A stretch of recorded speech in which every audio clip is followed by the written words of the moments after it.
Hi, this is David Gornoski, host of A Neighbor's Choice and Things Hidden podcast, as well as some of our other programs like Science and You with our chief science advisor, Dr. Yu, and our seed oil survival series that we continue to have great fun unpacking the truth of nutrition. I wanted to give you a quick little message saying we appreciate all the support that we get from our monthly contributors and our one-time donation supporters. And we'd encourage all of you to go to our website, aneighborschoice.com, click on contribute, and make a monthly pledge today, whether it's $1, $5, 15, 20, 50, whatever you want to do. Doesn't matter. Just be a part of building this new media project that we've developed to empower and inform, to inspire, to kickstart a scientific renaissance, an anthropological breakthrough and reformation in the church. All these things are possible with your support right now. So make that commitment today and help us keep doing the productions that we have. Thank you.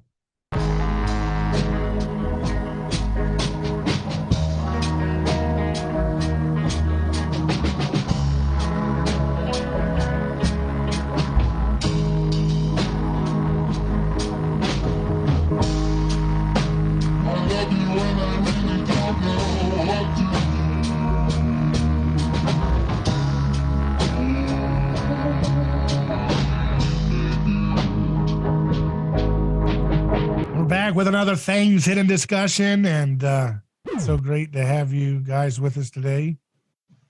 Joining me is Shannon Braswell of brightnews.com. He's the curator of the content there, of the news aggregator Bright News, and Shane Kennedy. How you doing, Shane? It's good to be with you, David. Doing great. How you doing, Shannon? I'm all right, man. You know, got a little rhinitis going on, but I'm okay. Rhinitis? What is that? I don't know. It just sounds good to say. I've got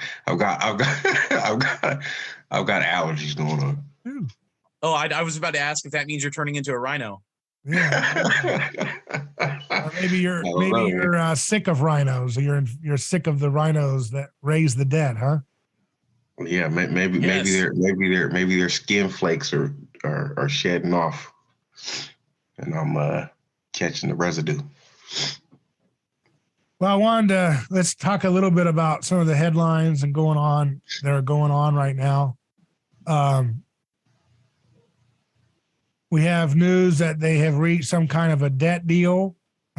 What do you think of this debt deal, Shane? Is this the answer you were looking for in your life?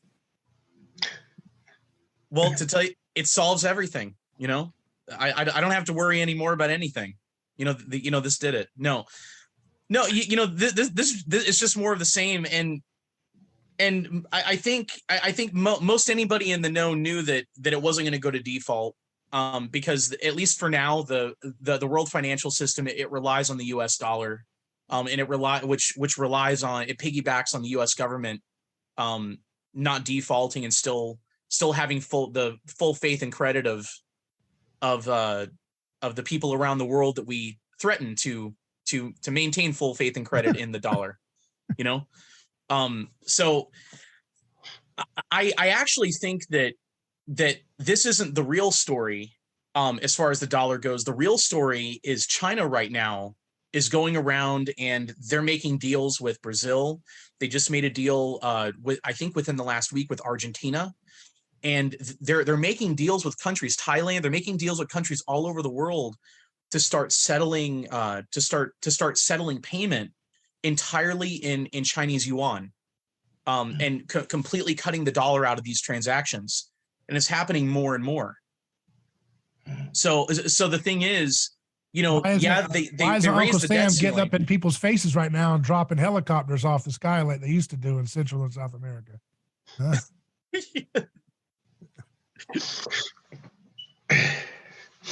No, seriously, the whole economic hitman thing and all that that you always hear about. How come that hasn't taken effect? Or maybe it is.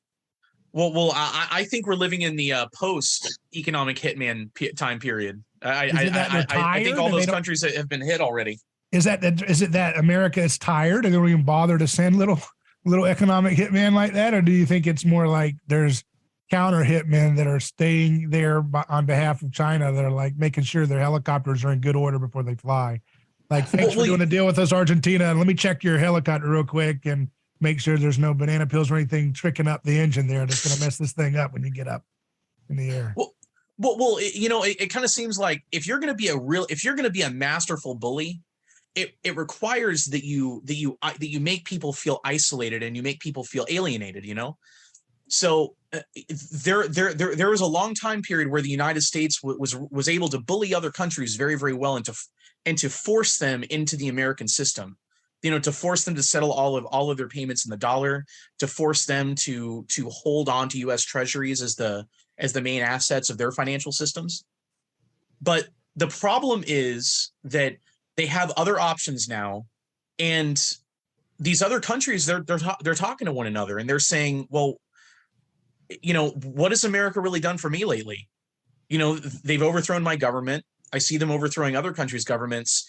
Do I really want to continue perpetuating this system? And what America is going around, and I'm saying this very unfortunately, I'm not saying this with any glee, because I really love our country. All three of us do. And I think when you really love something, you can sound like a very harsh critic, but I think all three of us are very mournful that our country has really it's regarded widely around the world as a bully, We're not sorrowful that they're being regarded as a bully. They are a bully, and we're sorrowful that our country is rightfully being regarded as a bully. That these are things that are not representative of any of us, and these are things that aren't these actions around the world. It's not representative of the majority of people in America. Yeah, I think. What was this? What happened they got the Arab League going on, their conference, and Syria has just been reintroduced back into the Arab League. That seems to pose a problem for the United States. They've been very critical of that. But I suppose and then of course we know Saudi Arabia and Iran have started making, started coming together in a political way, diplomacy. So, that just goes to show you how much we've ticked them all off. Yeah. I mean, if when you have Iran and Saudi Arabia, making deals with each other, that's like akin to a French-German enmity. You know what I mean? So, I don't know, maybe we our chickens are coming home to roost, like you say, David, right? Yeah.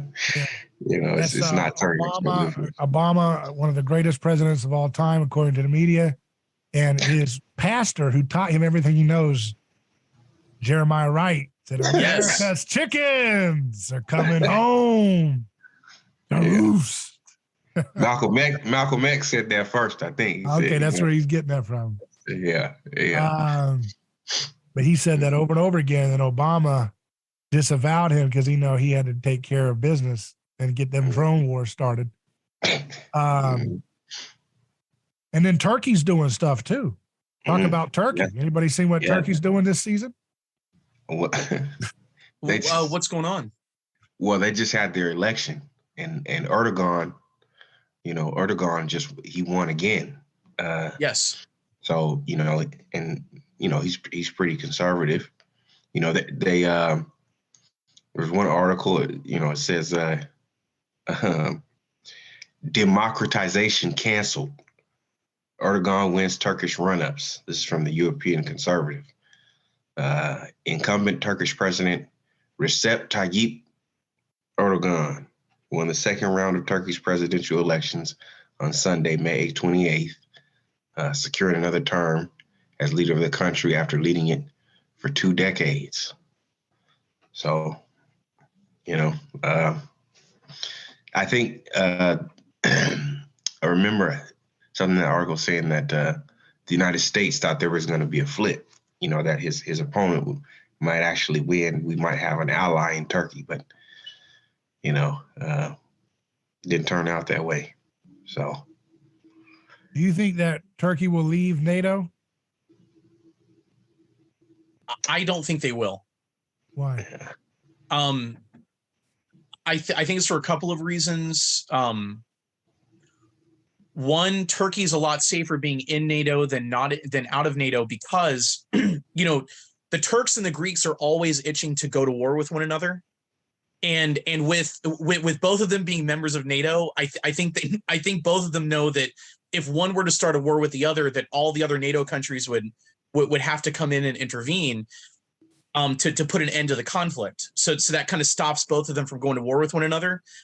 If Turkey were to pull out of NATO, then that would embolden Greece to go and start and continue the fighting over Crete, and for Greece to go and start stealing those, for Greece to go and start taking those contested islands. What? Over Cyprus? Oh, Cyprus. Yeah, that's what I meant to say, Cyprus. Mm-hmm. Yeah. But for Greece, I think that would be a dream come true, would be for Turkey to leave NATO, because then Greece would be able to roll in, start a war with Turkey, and then they'd be able to drag all of NATO into a war. Mm-hmm.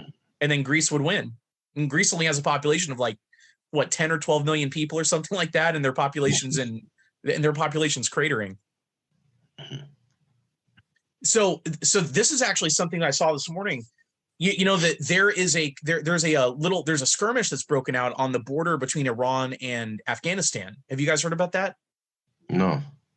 So apparently the Taliban are using that massive trove of munitions and weapons and everything, and tanks and planes and all that stuff that we left behind.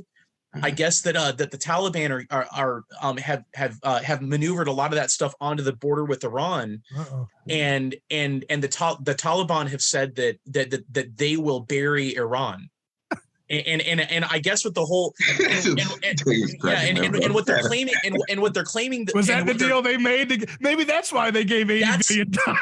Yeah, so that's awesome. So that's what I'm thinking is that would make sense. Maybe that's the reason that we abandoned all that military hardware there. What was like some secret deal that we told the Taliban, look, we will allow you to come to power. We'll give you these weapons, but in exchange, you have to go and hit Iran whenever we tell you to. Oh my goodness.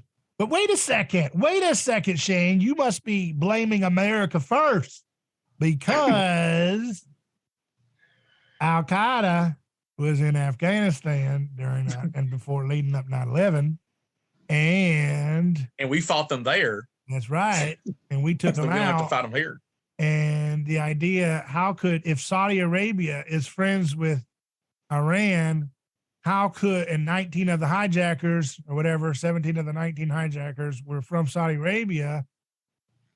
How in the world could Saudi Arabia be becoming friends with Iran at the same time Afghanistan and the Taliban wants to start a war with them? I thought they were part of that whole terrorist network that George W. Bush said we were at war with. Yeah, the axis of evil. Yeah. Which included North Korea, didn't it? Yeah, yes, it did. Oh man, do you think that Trump saved us from a war with North Korea, or was that always bluster? Because do you think they were trolling him? He said that he alluded to that Obama wrote a little love letter to him when he was leaving, saying, "Watch out for North Korea. It's huge. It's huge. Just gonna pop off." And do you think they were just trolling with them? You know what I mean? Like messing with them, like trying to stir him up. Like, let's see if we can get a bonus war out of this crazy guy. And hey, Obama, write a letter saying everything's about to pop off in North Korea. Watch out. And then just to see if he would go for it. Probably. Like, you think they actually wanted to have regime change in North Korea, or do you think that's just a perpetual little? I think they view North Korea as being a buffer state between South Korea, which is really a satellite of the United States, and China, and mainland China. Right. And I think they just use North Korea just like a buffer. Yeah. But don't we kind of see North Korea as just a satellite state to China? Yeah. Whatever China tells them. Well, I think China looks at it like this. You guys can go ahead and taunt and do your little thing, because you guys are like the, what's another word for, we'll let you be the problem child of us and make havoc and chaos and be a little weird, you know what I mean? So that we can seem more sane, and, you guys shoot off your rockets and stuff like that. But if you hit something, you're on your own. You know what I mean? Then we're cutting you off. You know what I mean? It was kind of like how Trump used John Bolton. North Korea is China's John Bolton. Mm-hmm. Oh, yes. Yeah. Trump said he picked John Bolton because he liked how crazy he was. And he said basically, he would bring him into those meetings and he just wanted to bomb and murder everybody. And so he would sit him down in front of those North Koreans and stuff like that. And he just, I'm going to kill you. I'm going to kill you. I'm going to kill you. And then Trump would be like, now listen, you work with me. I'm going to take care of you. If you can't work a deal with me, this guy's what I got. That's all I got. And he's over there frothing at the mouth, What did those bankers do to that guy anyways? Is this guy Sirhan on steroids or something? What's he doing? He's over there. I want to bomb everybody. I want to bomb. What a clown. And he's working for Ron DeSantis now or something. My God. I think, yeah. Well, and I think Karl Rove is running the DeSantis campaign. Oh my goodness. Really? Is he? Yeah. That's what I heard. Oh my man! God. Speaking of that, what do you guys think about that? That whole Twitter thing with him trying to start his campaign with Elon Musk Twitter. It failed the first time, and so Trump went in on him about that. He's like, it's a total failure, man. It's not going, it ain't gonna work. You know what I'm saying? This is proof right here. I don't know, man. And Tim Scott. He said if it wasn't for him, Ron would be working at a pizza shop or something. So. Yeah. What does he call him? Rob. I don't know, where does the Rob thing come from? He calls him Rob the Sanctimonious. Yeah, Rob the Sanctimonious. Yeah. Well, why does it call him Rob? Or meatball Rob. Yeah, Meatball Ron. Yeah, Meatball Ron. well, so I listened to most of his announcement on Twitter, and the most eventful thing was losing the connection multiple times, because the rest of it was so boring. Yeah, it sounded like a quarterly earnings report for a PR firm for a corporation. Like today, we're announcing that America is back, and there's some ways in which we're going to become back. And here's our 3-point plan to increase America's backness. And it was like, what is going on here? This is boring. I just saw the first like a minute or two, and Elon Musk is over there saying, what's going on? Well, and that's the thing. How whether you like Donald Trump or you hate Donald Trump, how will any politician ever be able to go back to the way it was during the Bush era or even during the Obama era? Yeah, where they're just listing off policy positions, and everybody knows that they're lying. That's the thing. Everybody is listening to it knows that they're just making all this crap up. Yeah. That they don't actually have any intention on following through with any of it. At least Donald Trump was energizing and entertaining, but that DeSantis announcement, I felt like it was 2013, and it was, and that's not a good, and that wasn't a good thing. Or actually, no, maybe like 2012, and I was listening to like Mitt Romney or something, and it was just it was so boring.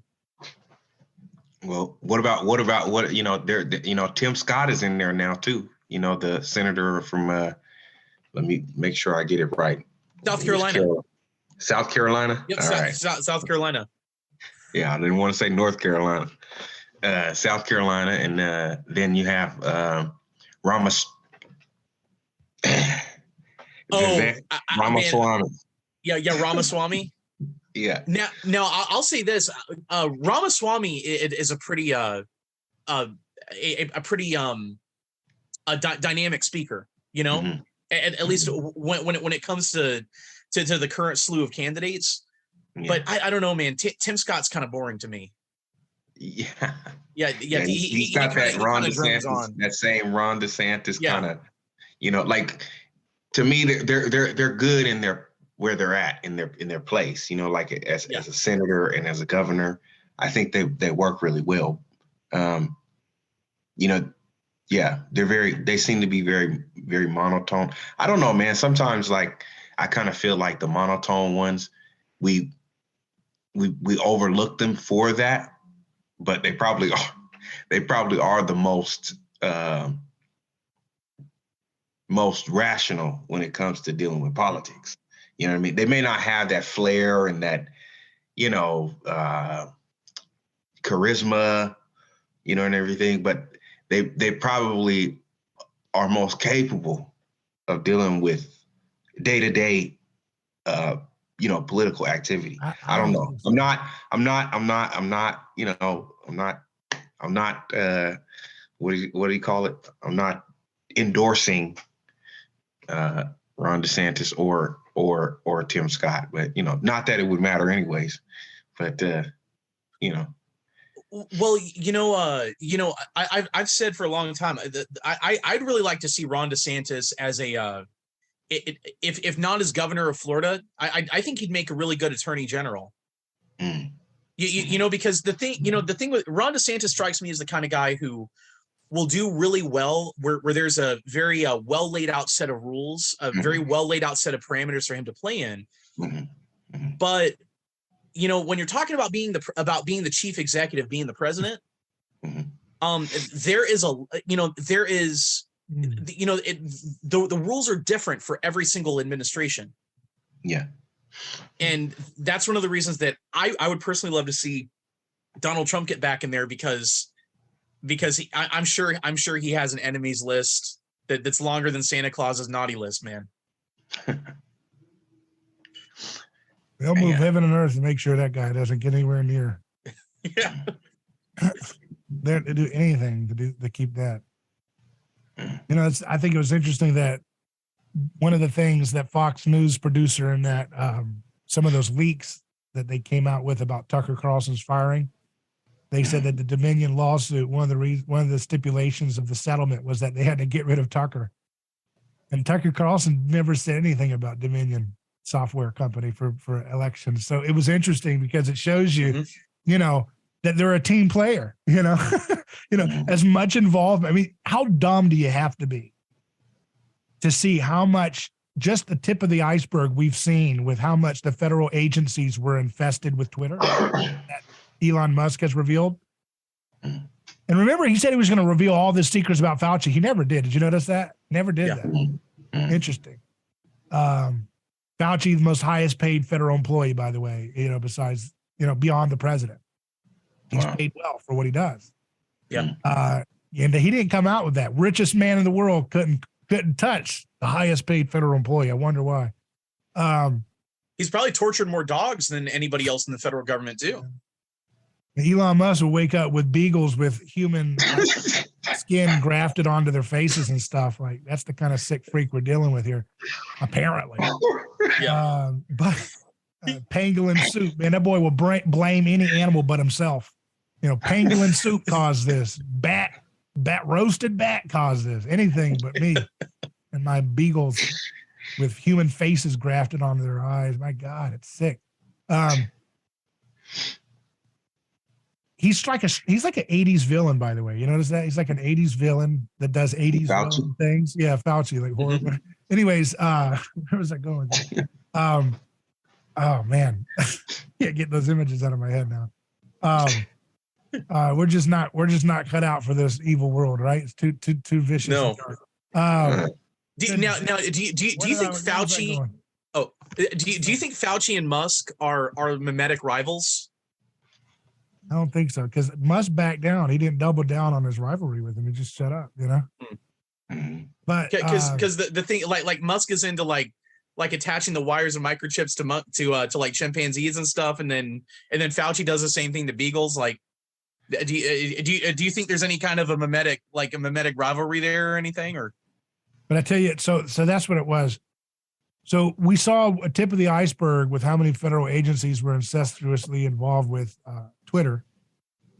And then we think that a company like Dominion, wouldn't have any friendship at all. I mean, Pfizer withholds their vaccine announcement till after the election, after Trump gave them everything they wanted and then some.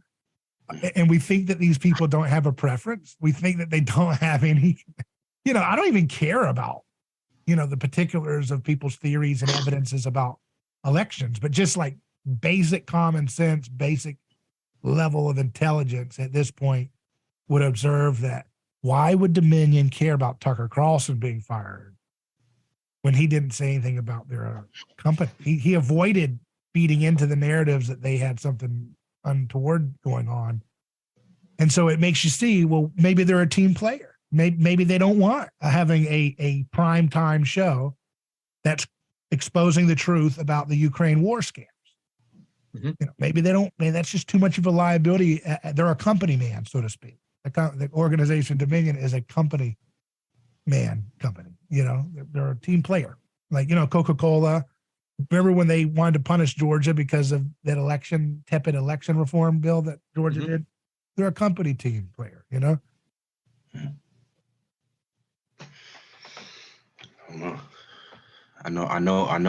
Fauci is, it puts the needle in his skin, or else it wears the mask again. Uh-oh. That's Fauci. But I don't know, man. Elon. I don't know. It's hard to kind of, make a definitive, claim about him, right? Because like, on the one hand, he calls out things that, things that we support and say like, yeah, I agree with that. Like, George Soros, whatever. And then at the same time, it's kind of like he'll, maybe be hush about, say that, the files, right? Then on the other hand, he's got the new implant coming out that just got approval from the government, to put the chip and wire it into the brain, so it's hard to know. It's hard to, it's like, is he a good guy? Is he a bad guy? Maybe he's just like a mad wizard. You can't, you gotta likes to dance on the edge of good and bad. Yeah. He's, you kind of have to dance with him, what I mean? And see where to get off. You know what I'm saying? It's like, okay, yeah, I'll agree to that. And then it's like, okay, I'm not necessarily with the chip thing, or, maybe I am, I mean, like that whole thing. He says, hey, man, we're gonna do things like cure schizophrenia and addictions and, whatever. But at the same time, it's like that thing is also supposed to, he's for attaching the human brain or wiring it up to AI in ways to where we can stay afloat, with artificial intelligence. So, which, it's like, take your poison. You know what I mean? You want to be healed from schizophrenia, and depression and addictions, and then at the same time, you're going to have to like communicate with artificial intelligence or battle with artificial intelligence, and we all look like Borg. You know what I mean? I don't know. It's kind of a... Well, I think you can already kind of see it all around us, where the policies that are being pushed by the elites, by the World Economic Forum, and by the banksters, and by all these rich and powerful people all over the planet, what they're wanting to do is make our lives very much harder than they have to be. They want your average person paying like 3 or 4 times, maybe 5 times more for electricity. They want to make it so that you don't have access to like a gas-powered, internal combustion engine. You know, and I think in many ways the reason that they're trying to do this is to try to like, or you know, I'm going to put on a tinfoil hat here, I guess. I think that they want to try to push us into the whole Neuralink thing, you know, because they do not want you to be using up resources. They don't want you producing more carbon gas than whatever allotment they give you. And what they would rather you do, instead of you eating a steak, instead of you going and driving to the beach, what they would rather you do is just have your little Neuralink helmet on, and you believe that you're at the beach, you believe you're eating a steak, and for you to not participate in the reality around you. And also too, I think that one of the things they'll try to sell us is immortality, you know, for you to download your consciousness into the machine, you know, and into AI, or not into AI, but into metaverse. The metaverse, yeah. And then the question would be, if you have AI all around you producing all this virtual stimuli to try to socialize you one way or the other, I think it would be a really fair thing to say that the AI would be controlling your mind, you know? Yeah. I just don't think they need to go to all that lengths to control people in a hive mind, man. They could do that pretty easily already. Yeah. Well, you're right, but the thing is, I think the only way that you're going to convince people to give up the life that they've come to expect in the West, where they have affordable electricity, where they can afford to eat, you know, meat, you know, and animal proteins and stuff like that, where that stuff's affordable. It's not just a, you know, twice a year treat or something. The only way you're going to convince them to give that stuff up is for you to convince them to plug into the Neuralink, and for them to get a whole bunch of other benefits out of it. One of them might be eternal life, you know, especially if someone's an atheist and they think that all the reality is just a bunch of material stuff. When you die, that's it. Well, you know, what the proposition that I think would be very enticing for them is, wow, that's something I can understand. I could download my consciousness into the metaverse, and then I'll live forever. Unless somebody in the real world blows it up, then you're done for, bro. Yeah. You know? You know, somebody goes offline and they're like, "Nah, man, I'm done with this." You know what I'm saying? Yeah. Well, and then the thing is that the metaverse would make you think you're eating a steak and stuff, but in reality, you'd have like bug juice is being pumped into your veins. You know. That's how they'll make you pay a mortgage with compounding interest for a house that's a virtual house, and it's actually you're living in a shanty shack, right? Oh my God. Yeah, well, you know, you'd be living in one of those like little apartments in Hong Kong where it's just like the top bunk of a bed, right? You just have like a little sheet around you. Yeah. Those little pod homes, those capsules, and Japan and stuff like that. Yeah. Whoever is pushing this stuff doesn't like humans. That's for sure, man.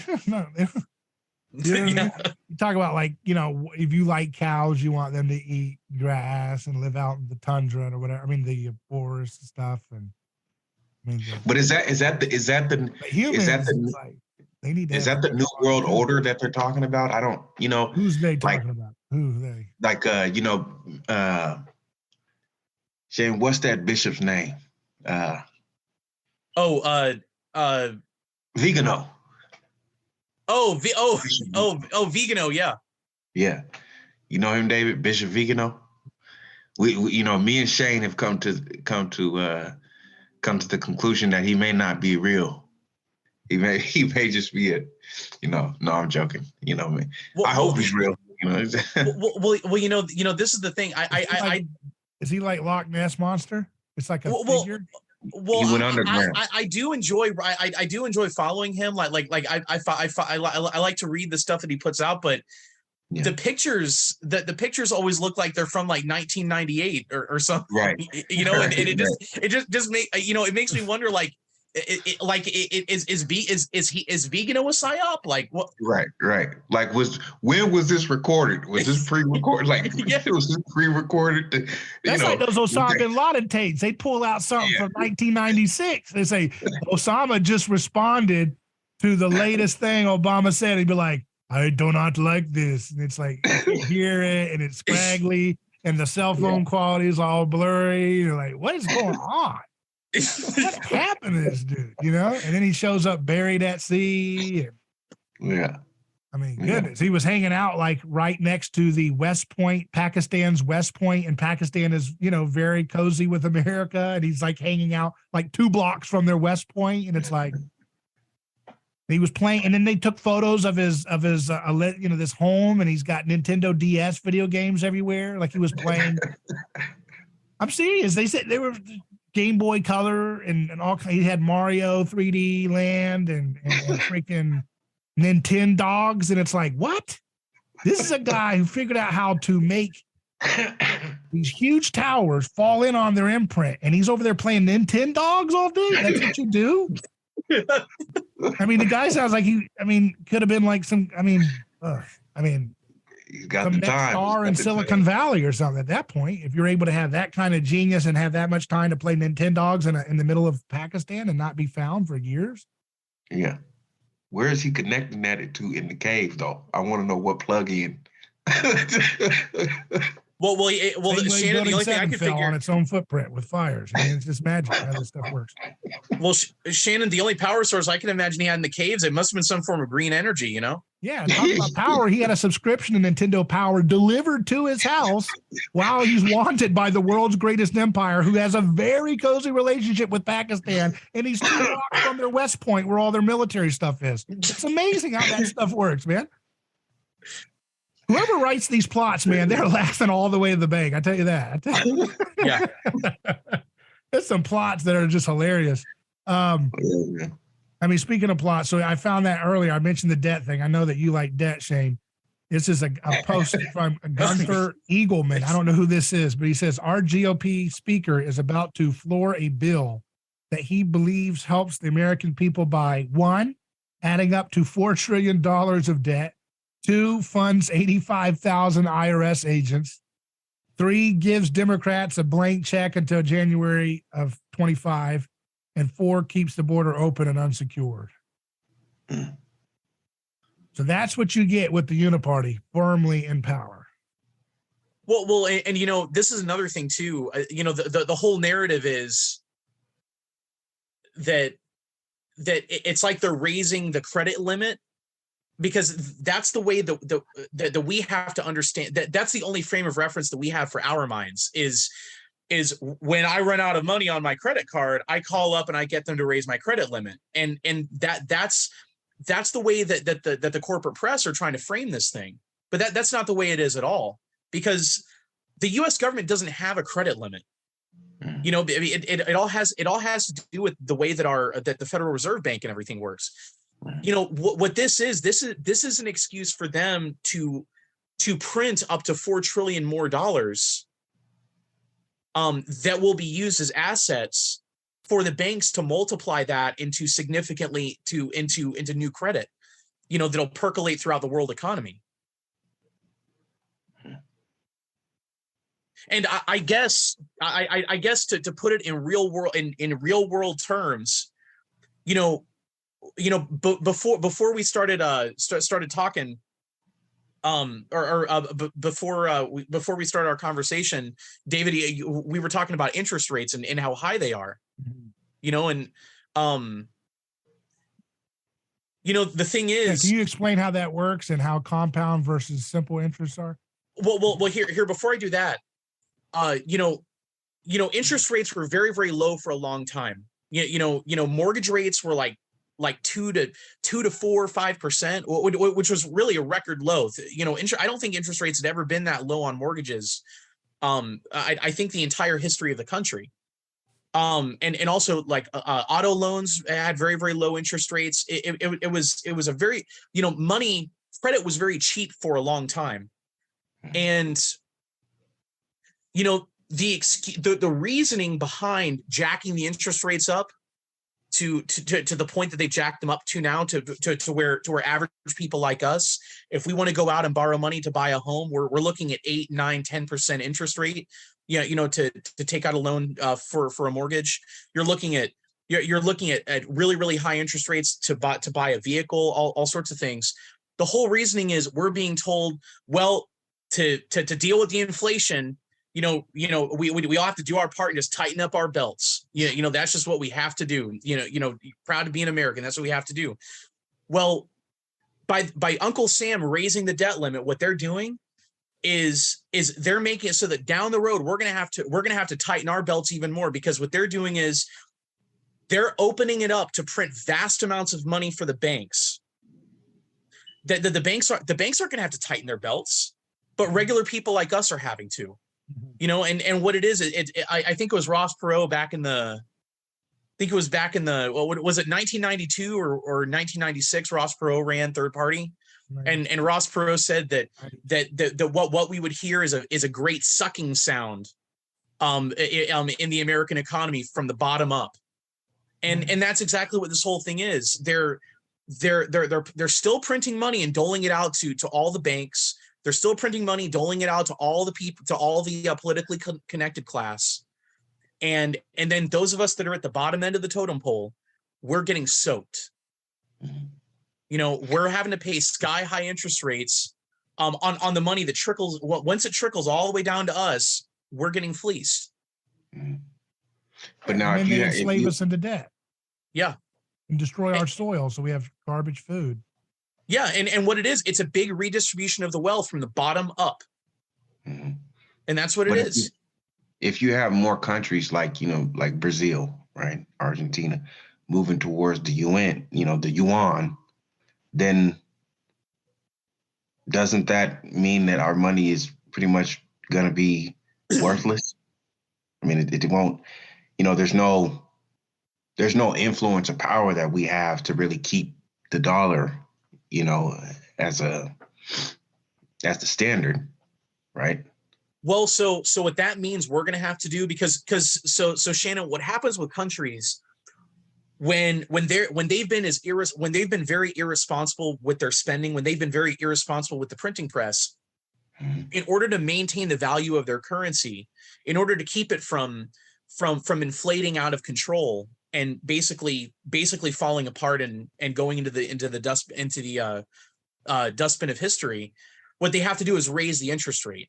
And what raising the interest rate does is it makes it so that people that store their wealth in that currency, like you can think about CDs, certificates of deposits, you can think about IRAs, and you can think about bonds, which are another type of interest paying investment. It makes people around the world want to invest in dollars so that they can get a higher return because the interest rates are higher in the dollars. But on the flip side, it makes it more expensive to borrow that money, to borrow in dollars. And so with the higher interest rates, what we're seeing is people that have money, people that have cash, are able to go and put it to invest it in assets that pay an interest rate, right? But then the people who don't have money, in order to borrow money, they're going to have to pay a higher interest rate. So what we're seeing is we're seeing a redistribution of wealth from the non-asset owning classes, people that are not homeowners, people that don't own stocks, people that don't own bonds, into the hands of the asset owners. That's essentially what inflation really is. And on top of that, we have sky high interest rates, and they're going to keep going higher. And then they're still printing loads of money at the same time. So that's going to keep the rate of inflation higher. If that makes sense. Yeah. It makes sense. I mean, I guess my question is then, what makes people who say capitalism is the problem? What makes that problematic to say that, right? Because it's like, well, that's what they're doing. They're capitalizing on, this inflation, or this recession that we're headed into, or you know what I mean? Yeah, well, you got to remember that the system we're talking about here, this is a system based upon dishonest money. Right. You know, So this is it's like crony capitalism. yeah, exactly. Well, you know what this system is based on is if someone is politically connected, you know, what they're able to access the freshly printed money and then go and buy stuff up. They're able to go and buy up businesses. They're able to go up and buy homes, buy real estate. They're able to go and buy vehicles and stuff using that freshly printed money. And then, you know, as that new money circulates through the economy, it causes prices to go up. That's what we call inflation. And then by the time that that freshly printed money, by the time it gets to the bottom of the economy where we are, all the prices have gone up to reflect that new money that's in circulation. It's called the Caroline effect, right? We call that. Cantillon effect, I think. Yeah. Yeah. But that's what's happening. And so then you've got fractional reserve lending, which is another scam. Shane, you want to explain that? Well, what it basically is, it allows counterfeiting and fraud. Yeah. It's basically legalized. It's legal embezzlement. You know, and embezzlement is legally defined. It's misuse of funds, right? So if David were to give me, let's say, $1,000, and I was supposed to keep that $1,000, I was supposed to protect it for him, you know, for let's say a year, and we have a contract. If I were to take that $1,000, instead of locking it away like we had agreed and me protect it, if I were to take that $1,000 and think, well, I can go out and I can buy a stock, and I might be able to make a little bit of money on that, or maybe I take David's $1,000 and I go to the casino, and I think, you know what, I can take that money, I can make more money out of it. Well, that's called embezzlement, because what I've done is I've taken that money that was supposed to be used, it's contractually used. I was supposed to be a safe haven. I was supposed to protect that money for David, but instead I didn't. Instead, I took that money out and I wanted to put it to work and go out and make more money with it. Isn't that sort of what banks do? That's exactly what banks do. Now, so the function of the central bank is when the bank goes out and gambles with your money and what the bank does, they go and loan it out and stuff to the form of credit cards and mortgages and everything. But and then the bank also goes and makes investments too. You know, in a sense, the banks go to the casino with your money. Yeah. When you show up at the bank and the bank doesn't have your money to give back to you, the central bank, the Federal Reserve, prints excess cash that the banks have on hand to give to you to prevent you from getting scared and saying, "Give me all my money back." I think you're I've got reason to think that you're misusing my money. And that's what the role of central bank is. It's to make it so that the banks have that extra cash that they need to prevent a run on the bank from happening. Which a run on the bank causes all the banks, or it causes banks that are insolvent, meaning banks that don't have the money, the banks that don't have the money to pay back their depositors. The run on the bank would cause those banks to go bankrupt. It would cause them to fall apart. Right. And you see, the thing is, we've developed the best system of embezzling that the world has ever seen. You know, really the English speaking world, you know, the Brits created it. And in the United States, we perfected it. You know, I was about to ask. You got to remember something, and you got to remember something, man. The city of London, that's the mothership. Yeah, because you said that a couple of times, and I want to know what does that actually mean? You know, that London. Well, we remember that the city of London that's a sovereign state. You know what? So yes, yeah. So, but you know, it's interesting. Before British nobility can enter the city of London, they have to get permission. Okay. In fact, most of the time, the British monarchs are not allowed to wear any royal garb whenever they enter the city of London. Wow. And it's because the city of London predates the establishment of the British crown. Wow. Okay. And so So the thing is that we all learn about like the banking families, like the Medicis, of I think they were in Venice, Tuscany. Okay, Tuscany. Florence. Yeah. Oh, were they in Florence? Florence, Okay. Yeah, same area. Yeah. Yeah. So we always learn about the Medicis, and and they always want us to scapegoat the Medicis. They always want to talk about the Medicis. But the thing is, and the Medicis did crooked stuff. I mean, hey, I have never known a well, no, I'm not going to say that. I was just going to make a joke. I was just going to make a joke about Italians, but I'm not going to do that. That would be in bad taste. I've got a lot of family members don't do that on here. Don't do that on here. Yeah, no, that would be in bad taste.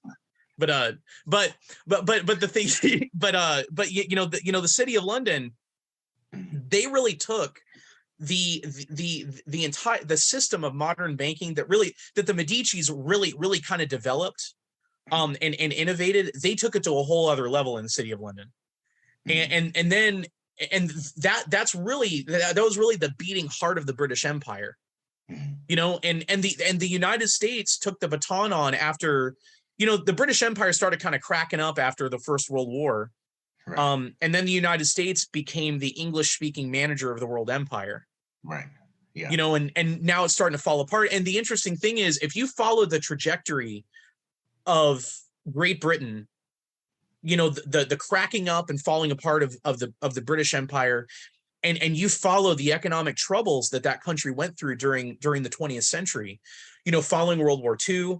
I'm not going to go into it, but there was what was called the Suez Crisis in the early 50s.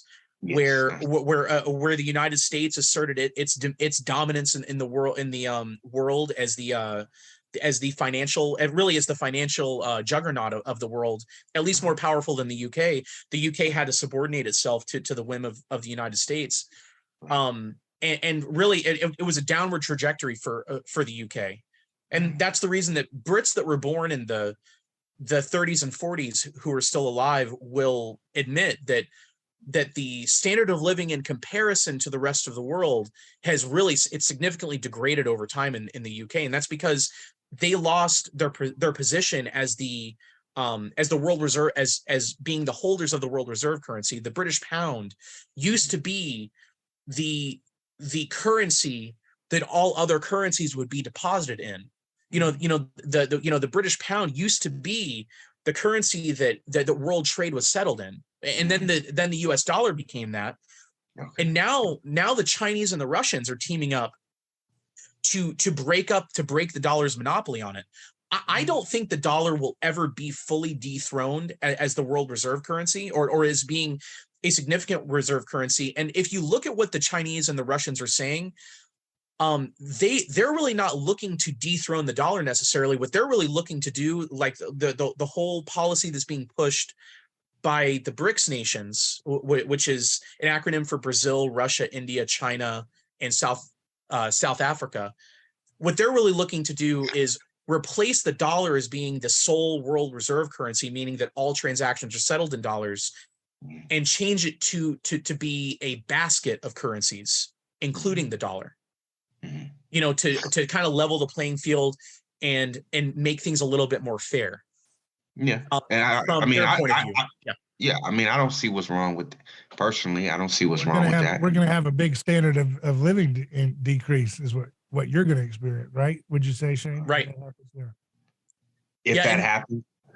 As it happens, we're going to continually see decline and inflation and the inflation's, that's what the chicken's coming home to roost is going to look like as more of those dollars come back to home, right? To come back to flood back into the market of the United States domestic, That's right, David. Price. Well, I think about, the world after the fall of the Soviet Union, and then the United States. They call it the unipolar moment, where the United States became the hegemonic superpower that dominated the entire planet for arguably for a couple of decades. The United States had such an opportunity to sow a lot of good things around the world, you know. And you look at what they did to the Russians after the fall of the Soviet Union. The Russians said, you know what, we really don't know how markets work. So the Russians said, you know who do know how markets work? Americans. So the Russians said we're gonna swing our doors open. And the Russians said, who knows it better than these American marketeers on Wall Street? Who knows markets better than the University of Chicago, these economic professors and stuff. So the Russians brought them all in, and they devastated Russia. They absolutely devastated Russia. And it's interesting. We rolled in and devastated Russia at the same time that we were propping the Chinese up in the 90s. Yeah, I was gonna say, didn't what was his name? Deng Xiaoping. Deng Xiaoping. You know, he let the floodgates loose after Mao Zedong died, and he was like, "Okay, we're gonna change the game. Of let Nike come in. Let Versace, Gucci, Louis Vuitton. You know what I mean? Let them all in, and then let them manufacture here. Get all the people from the farmlands. Let them work. So I mean, I guess what you're saying is what do we do? Play the two against each other, or we play Russia and then it benefited China, or when our elites were smarter, that's what their policy was. What was for the United States to play the Russians and Chinese against one another to prevent Asia from becoming a massive conglomerate with all of its guns aimed at Europe and America. What their idea was to keep the Asian continent divided and to keep all their guns aimed at one another. Well, the elites that are in charge of the United States today, they're remarkably stupid. They've accomplished something that I don't think the elites of yesterday would have ever dreamed. Could have been accomplished by anybody with the system that with the system that the elites today inherited. I don't think the elites of yesterday could have ever envisioned a world where, out of sheer stupidity, the American State Department pushed the Chinese and Russians together. Yeah, look, I was thinking stuff here, like historically, we came so we were so hard on the Japanese, for trying to create an empire for themselves, and we didn't realize that the Chinese were right behind them, just slapping us in the face, bro. Yeah. We're trying to dominate Emperor Hirohito, bro. We got Xi Jinping. That's a trip, man. That's a trip. Yeah. Yeah, we're living in a wild world. Yeah. So you got what Jay, can you tell us a little bit about compound interest, how that's a scam too? So we've got fractional reserve lending, which is a scam. We've got fiat currency, which is dishonest weights and measures, printing money, giving it to those who are politically connected. And then they get to purchase stuff before prices rise commensurately as that credit floods out into the economy and causes prices to adjust to correct for the signals that are happening. So those are redistribution mechanisms. Those are frauds, Ponzi schemes. And let's talk about just the basic principle of compound interest, which we're told again is something that's like inherent to capitalism, but it's not necessarily as such, really. It doesn't have to be. In other words, it doesn't need to be. Well, if they want to call it capitalism, I don't mind them calling it capitalism. I think the most important thing for us to It's usury. Yeah. That's exactly what it is. And so if you're a Christian and you want to obey the Bible, you should probably not do what the Bible says not to do, right? Right. So what is usury? Well, I know traditionally usury has been charging money for money, right? Like profiting off of extending a loan or profiting off of extending, money to someone else. Mm-hmm. Yeah, And the illegal action or practice of lending money at unreasonably high rates of interest. Yeah, and this is the thing. I don't think that that loans are inherently bad in and of themselves. I think loans are a good thing because it allows someone to borrow money Mm-hmm. to purchase something that they might need in the moment, and then they can pay it off. They can pay it off into the future. Yeah. I think the problem arises when you have where you have entrapment associated with it, where the extension of the money to the person who's borrowing it is geared at just siphoning everything away from them that they have. Right. It's almost like intentionally preventing. It's like intentionally preventing them from being able to pay it back.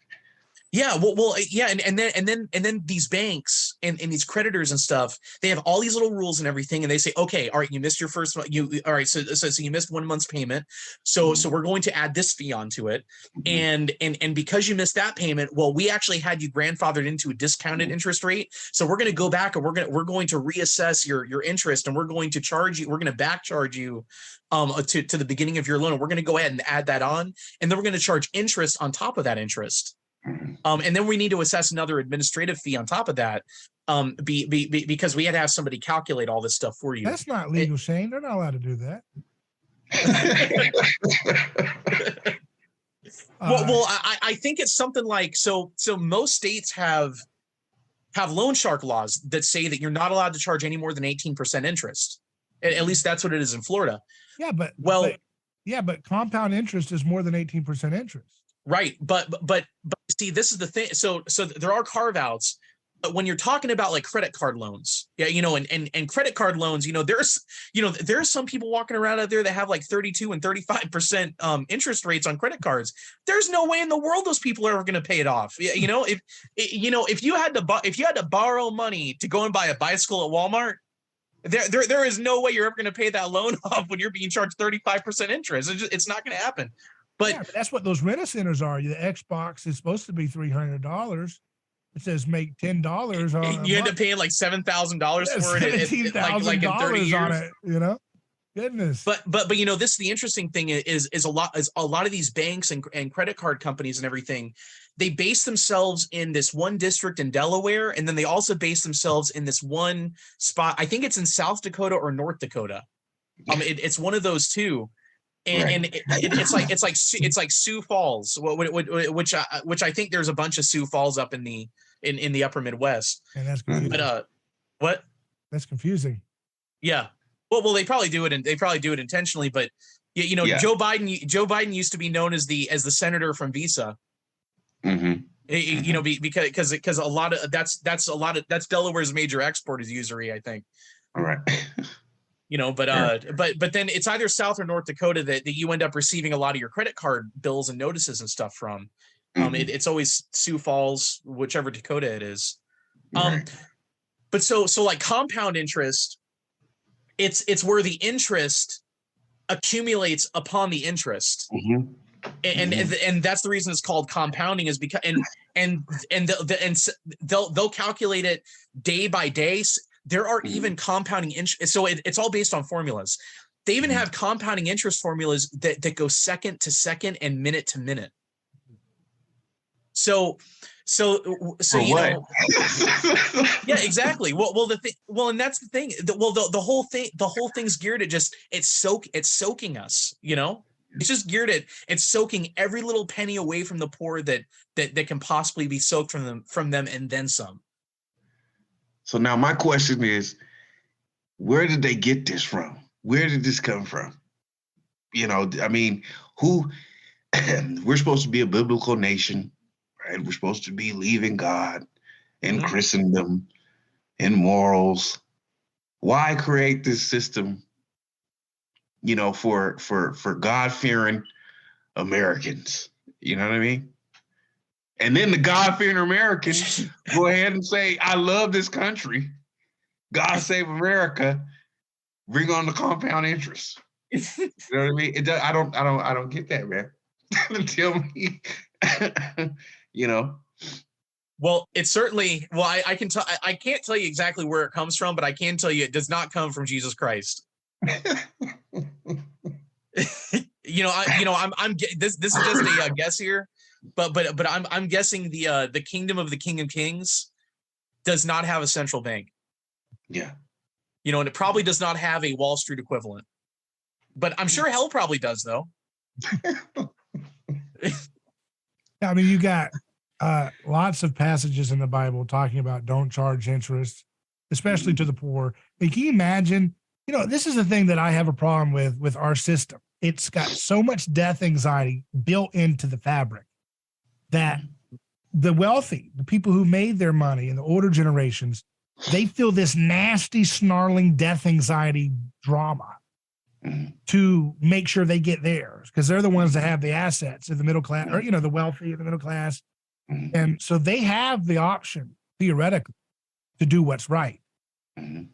But they don't want to. They have to get what's theirs. They're going to get what's mine. The bank does compound interest. I got to do compound interest.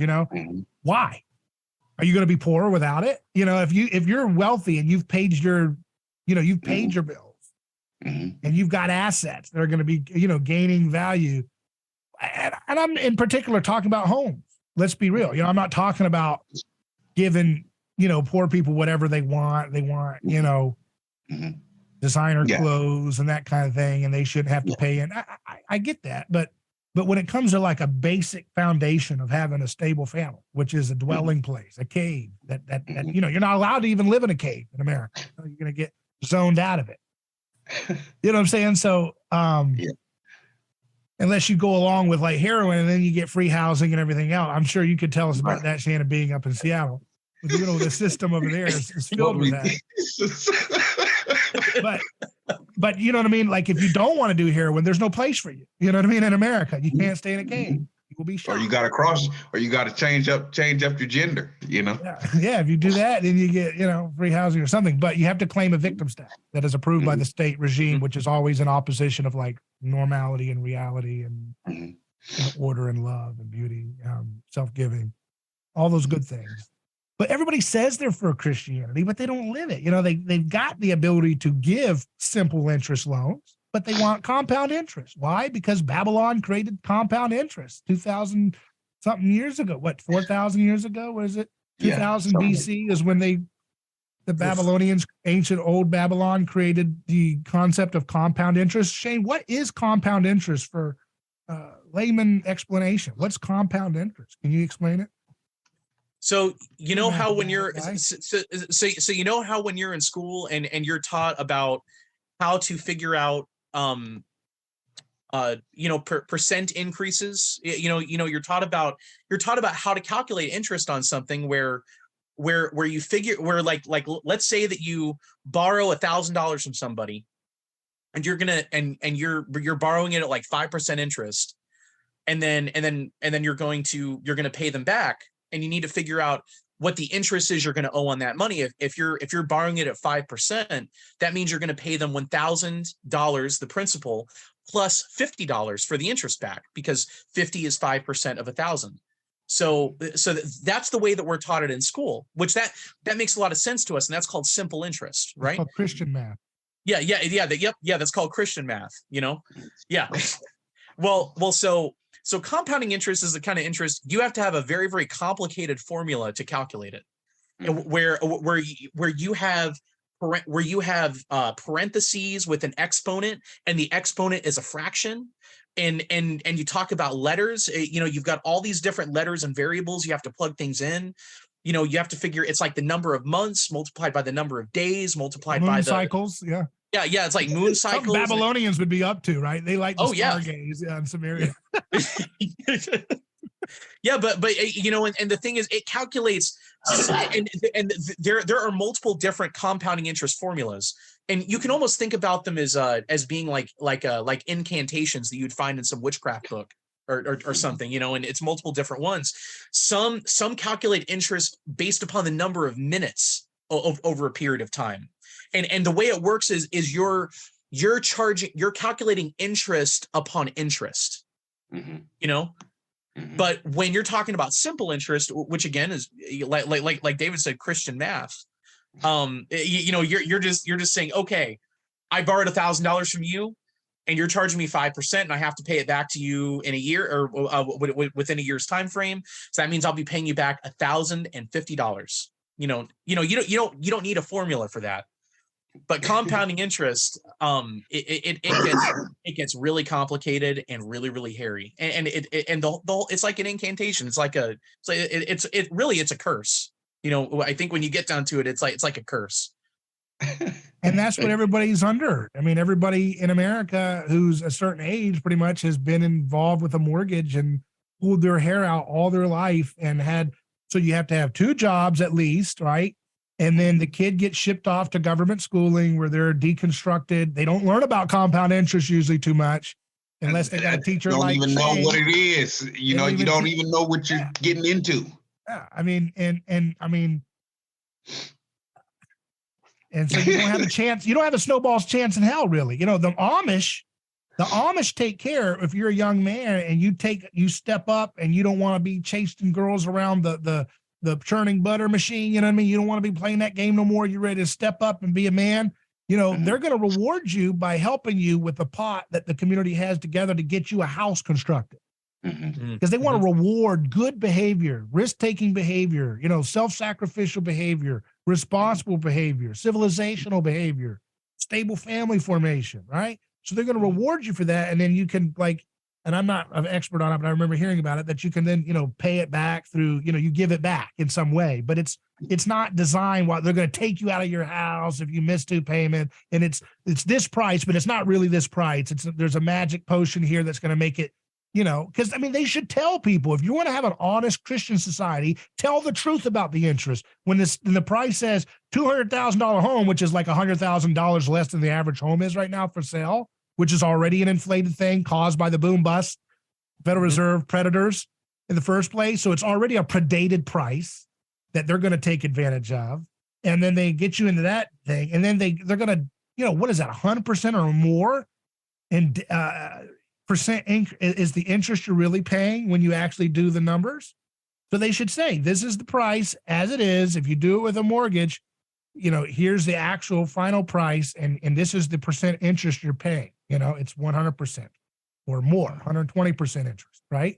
As opposed to saying, 6%, and then it's all these little things, because they're sucking you in like a rent-a-center for that monthly payment, because they know the average person doesn't understand inflation, doesn't understand what Ukraine's war has to do with anything. They don't understand what's going on with, the Federal Reserve minutes are still not transparent. Nobody knows what's going on. It's all smoke and mirrors, money lending trash from hell. And that's what it is. And they're not going to stop us from saying what it is. It's trash from hell, what they're doing. It's criminal fraud. And no Christian should stand for it. But yet we have all these Christians who, because they were enslaved in it, they feel like it's like a rite of passage that their children have to be enslaved to it too. Right. Yeah. Passing the trauma on. No, you go ahead and pay $500,000 for a shanty shack. You do it. I did it. You know what I'm saying? That's what they're like. Go do it. Pay $500,000 and pull your hair out and be a slave to the bank and all this stuff. And it's like, no, that's not what the Amish do. That's not what true Christians would ever do. Jesus said, when you lend money, don't expect it to come back. How come they don't have that mindset in church? How many rich as hell people in church today could charge a more reasonable fee? Say the price up front, make it reasonable. Now, I understand you kind of have to charge interest, like I think you were saying, because we have a dishonest, debased currency system. If we had an honest, biblical-based currency, something that was honest weights and measures, 1866, a dollar appreciated in 1913, you could actually just lend the money, and as you get it paid back with a nominal simple interest, you would actually gain value. It's like having an investment in a bank. As long as the guy is paying his payment at a small, simple interest, You wouldn't have to play all the chicanery tricks, you know what I mean? And trick the person into, hey, look, here's your monthly payment. Yeah, but they don't tell you that's you. All right, so you make this much money. This is your monthly payment. But to protect the oligarchs that gave you that lending loan, they're going to inflate the currency ever so. So you think you've got this much room to work with, but you don't. It's a fraud. The whole thing is. And there's a reason why people turn towards fraud solutions like Marxism and all this other stuff, because they're angry and they don't know what else to do. Or the black market, Yeah, that's a reason why people go into the drug trade and stuff like that, because that's where you can actually make money at a rate that would even allow you to pay the price of your dwelling, Yeah. Well, but isn't it? Go ahead. Oh, go ahead, Shannon. Sorry. No, I was gonna say, I do think it is sort of, I guess, sort of interesting how, we say this began in Babylon, this thing of interest upon interest, right? And, knowing that like Babylon was it's always characterized in the Bible as being like this very hedonistic, very violent place that, sort of like the Israelites are praying for God to deliver them from, and I don't know who delivered them from the Babylonians. I think it was maybe the Persians or something like that, but anyways, it is sort of, I think there's a symbolism to that, you know what I mean? That like, okay, interest came out of Babylon, we're sort of living in that, atmosphere right now where there's just a lot of, economic, financial unfairness, right? But then, okay, it's like you're praised on a moral basis for being,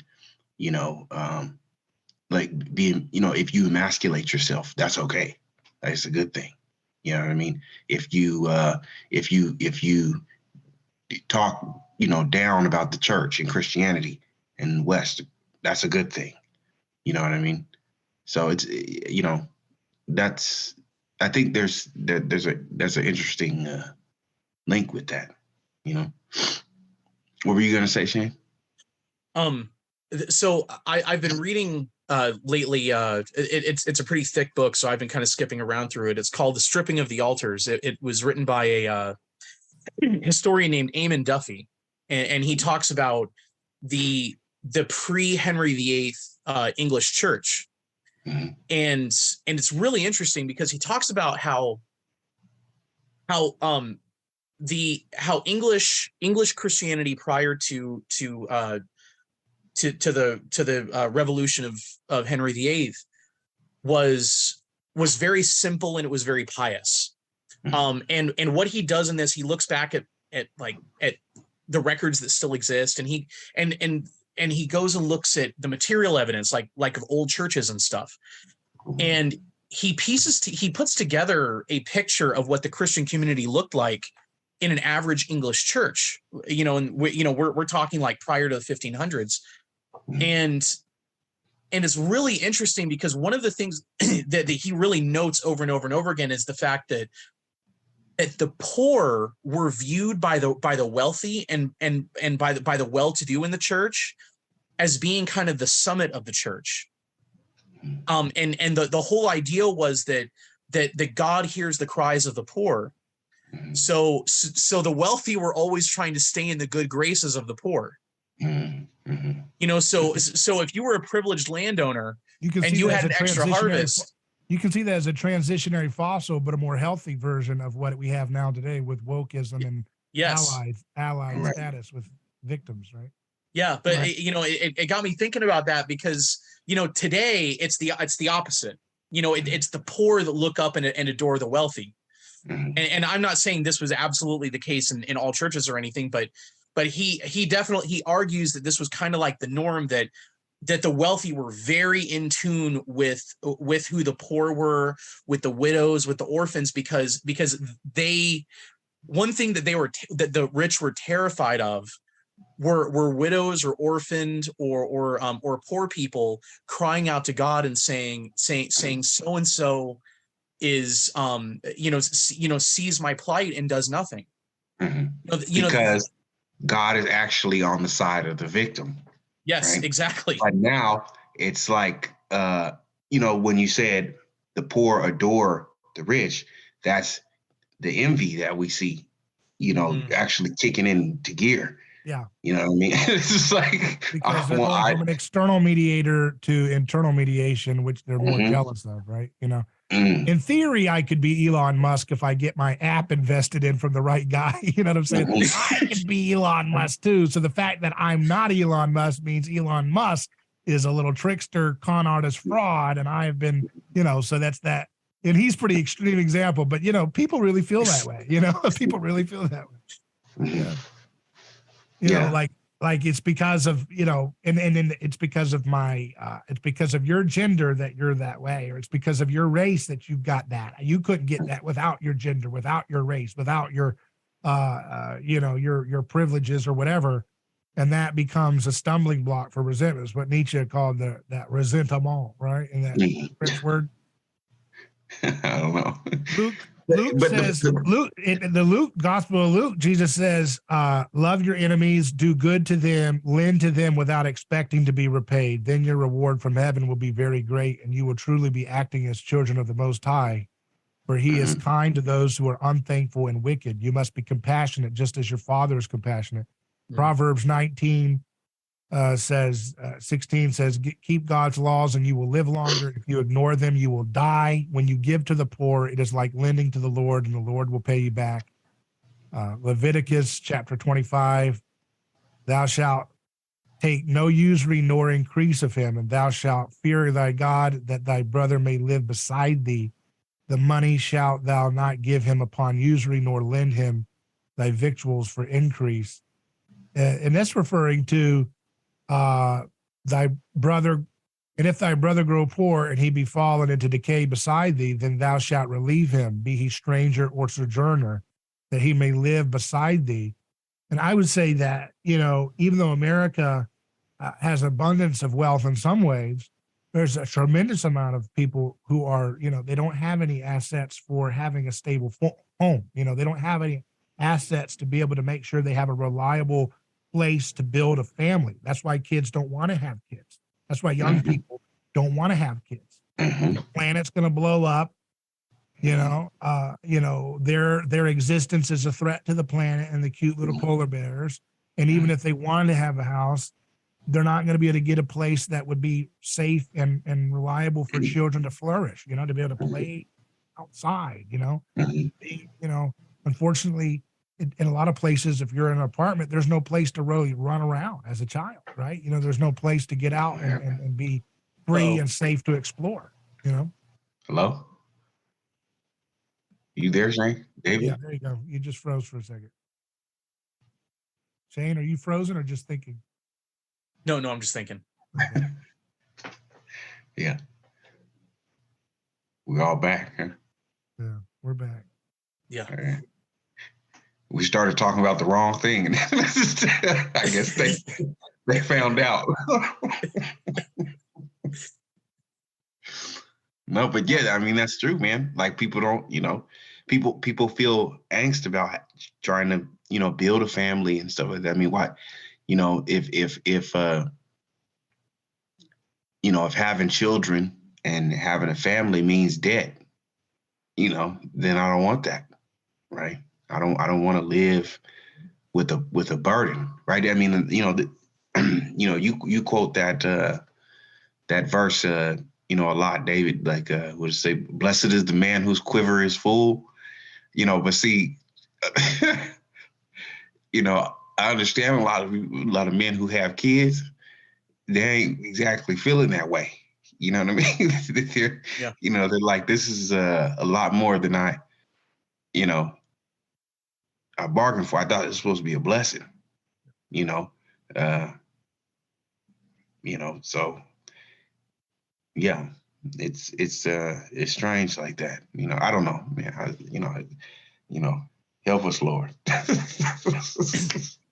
That's all I'm gonna say. Amen man. to that. That's Yeah, we got to stay out of debt. And if you have the means of lending without charging usury, I think that's a good idea. I think simple interest is a godly, truthful, honest way of dealing with it. Don't you, Shane? Or do you think Yes. compound interest is godly? no, I don't think compound interest is godly. Yeah, you know, the thing I think generally Especially speaking, for essentials like a place to live. I think that's an essential thing that, Yeah. you know, maybe there's such a thing as a stupid tax. You buy a giant, massive 100-inch television screen or something that, I mean, I understand being punished for stupid expenditures in some degree. There's a little bit of rhyme and reason to lessons like that to some degree. Even that's a little bit ridiculous the way it gets, like you said. What were you saying, Shane? Sorry. Oh, well, you know, I think what all of it seems to go back to is, what is the purpose of accumulating resources? Right. You know, what is the purpose of you trying to pile up a bunch of profits? You know, and if what it is so that you can die with the most stuff and die with the fattest bank account, then this whole system, it makes a lot of sense to you. Yeah, you know, I mean, you really are a fish swimming in his native waters. You know, this whole thing, it just makes perfect sense to you. But if you think that there is something more to all of this, if you believe that you are called a son of God, you know, and you call God your father, and Jesus Christ is king, then there's a little bit more to it than that, or a lot more to it than that. You know, that you know, resources are meant to be shared. Resources are meant to be used for, you know, for the community. But they're also meant to be allocated by people of conscience, you know? And I think that's something that we lose sight of a lot, that we think that the only rightful use of resources is to maximize profits. And you know, that is even embedded in the American legal system. You know, that if you're a publicly traded company, that's your number one obligation. It is to maximize profits. And if you don't, then you can get sued by the shareholders. You know, that's antithetical to the kingship of Christ. You know, you read the biographies of capitalists like Henry Ford, and they're talking about that's not the point of business. The point of business is not to maximize profit and to financialize everything, but rather to serve your fellow man. Right. So this idea that, oh, this is just how it's always been for capitalism, it's not true. Well, you're right. Our American system. It's not always been the case that in order to succeed, you have to figure out how to like maximally extract wealth. I mean, that's not how markets actually work. For example, just as an aside, people think, well, having patented drugs that are like tens of thousands of dollars that you have to have government or insurance cover, like that's a product of greedy capitalism doing its thing, but it's not. You know, capitalism says there's no such thing as this patents for medicine, for example, right? Intellectual property isn't a thing, right, that you can control except for making fictitious rights from the government.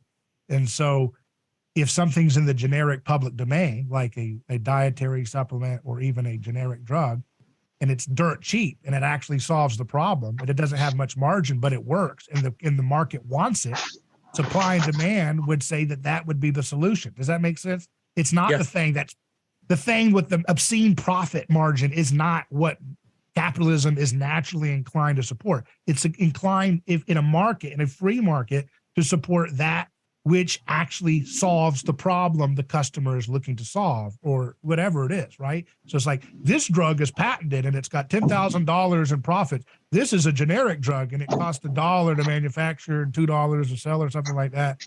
Therefore, in capitalist system, the obscene patented, no, that's not true. That's rigged corporate fascism, corporatism, right? And we don't have to accept this slop for the rest of our lives, you know, but we have to have role models to lead us out of it, because the people are not going to rise up and understand this. They have to be led by role models, you know, they have to be led. by role models with, signs and numbers. Well, look at what the average president, CEO, the average executive of an American company in like 1950 was had an engineering background. The average executive in the American firm today has, guess what? Accounting and banking background. For them, it has nothing to do with the application of the final product. It has nothing to do it has nothing to do truly with solving a human problem. The only thing that they want to do is maximize profits, and everything else is a supporting pillar for that.